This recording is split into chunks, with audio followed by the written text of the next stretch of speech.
Welcome to the High Vibe Moms Club, the podcast for ambitious women ready to ditch burnout, diet culture, and mom guilt so they can feel hot, healthy, and radiant from the inside out. I'm your host, Shannon, and this isn't just another wellness podcast. It's a movement. If you're ready to raise your vibe, reset your health, and step into your most confident self, you're in the right place. Hello. So today I am getting over a cold, so you might notice I sound a little stuffy, but today's message is so important and I did not want to delay getting it out to you. Have you ever noticed how one small negative thing can literally feel like it ruins your whole day? You spill your coffee, your kids won't put on their shoes, and suddenly everything feels like it's going wrong.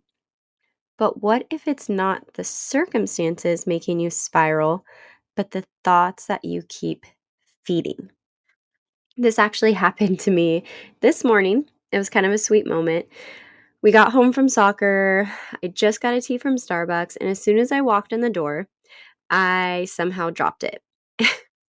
And instead of getting mad and thinking, this is so typical, I'm always trying to do so much, why did nobody even offer to help me carry all this stuff inside? Once I dropped my tea, I did let out a ugh, and then I took a deep breath and said, oopsies. And my 5-year-old son ran over and gave me a huge hug and said, I'm sorry you dropped your tea, Mommy. You can have money from my piggy bank and buy a new one. In that moment, I was so thankful that I didn't blow up and scream because I just let it go. And I loved my son's response from it. All right. So, why do our brains focus on the negative? It's not so much of like, woe is me. It's because our evolutionary wiring. So, if you're feeling off, you're feeling frustrated, you're in that negative spiral, you're not alone. It's just how our brains are wired. They're designed to spot danger. Way back when, it might have been like a saber-toothed tiger. Today, it is email notifications, tantrums, or unexpected bills. And this negativity bias means that the negatives stick like Velcro, while all the positive things slip away like silk. I don't know if this has happened to you. I'm sure it has. You can get 10 compliments and you might be feeling good, and then you get one criticism from somebody. And then your brain will just keep replaying that criticism all day, and it won't even go back to all the good, positive things that were said. We can't control our circumstances, but we can control our response. The weather, kids' moods, traffic, bosses, we can't control any of these things. But what we can control is what we decide to focus on and how we respond to those situations.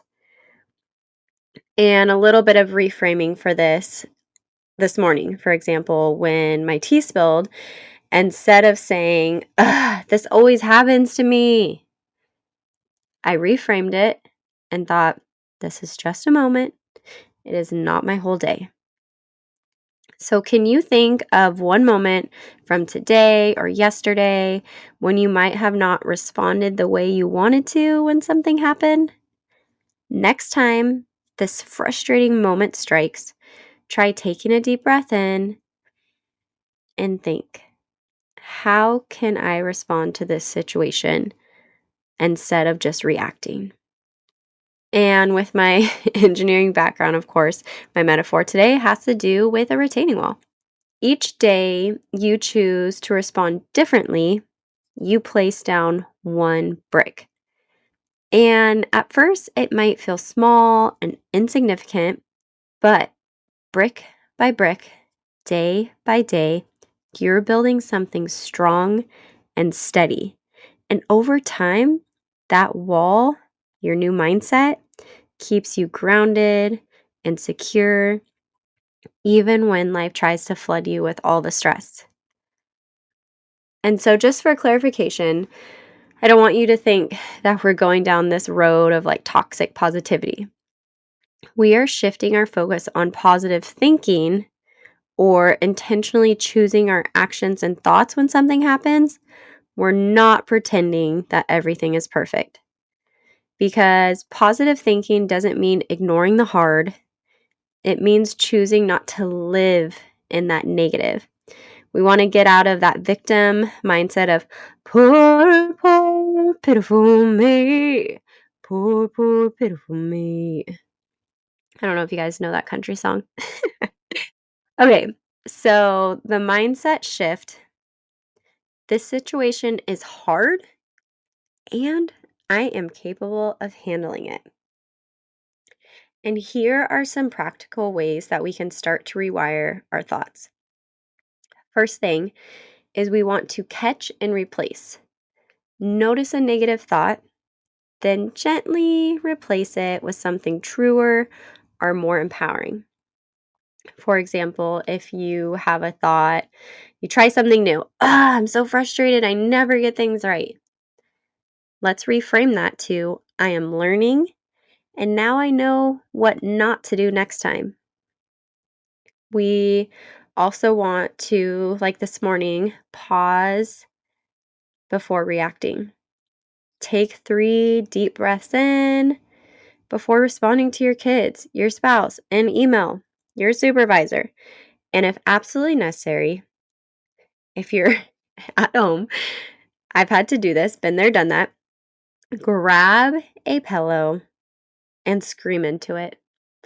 Sometimes it just feels really good to just let it all out. We don't want to bottle up our feelings, but if we're able to take a deep breath, maybe do a lap around the building, wherever you are, and then come back and respond if possible.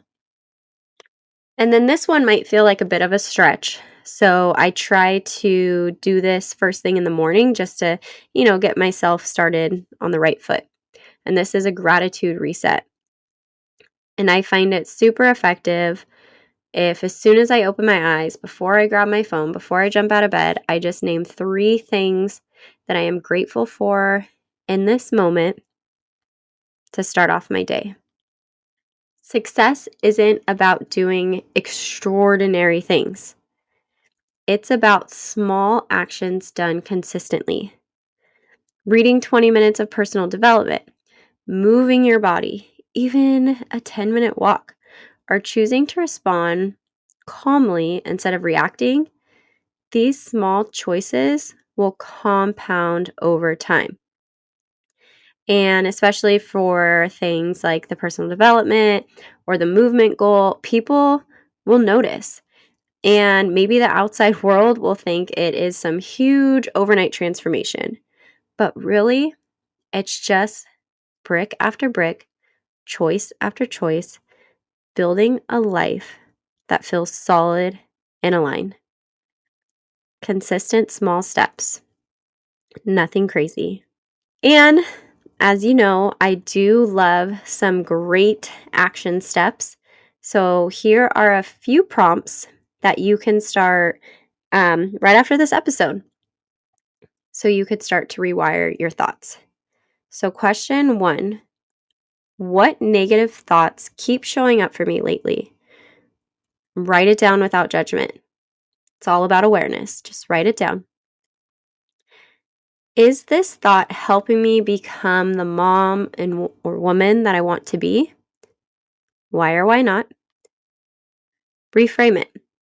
What's a new thought that I can choose that feels empowering and and supportive? And when I choose this new thought, how did it make my body feel? Did I notice a shift in my energy, my breath, or my mood? Okay, so to wrap us up today, I just wanted to give you this little reminder that negative thoughts, they'll always come. It's just part of our wiring. And the goal isn't to eliminate them, It's to stop letting them drive the car. You have the power to be aware of those thoughts and redirect because you are not your thoughts. You are the chooser, the one with the power to decide what stays and what goes. So try this out today. When a negative thought pops up, ask, is this thought helping me become who I want to be? And if not, reframe it. And I would love to hear from you at Shannon Gets Fit with a Z and share so we can cheer each other on through this journey.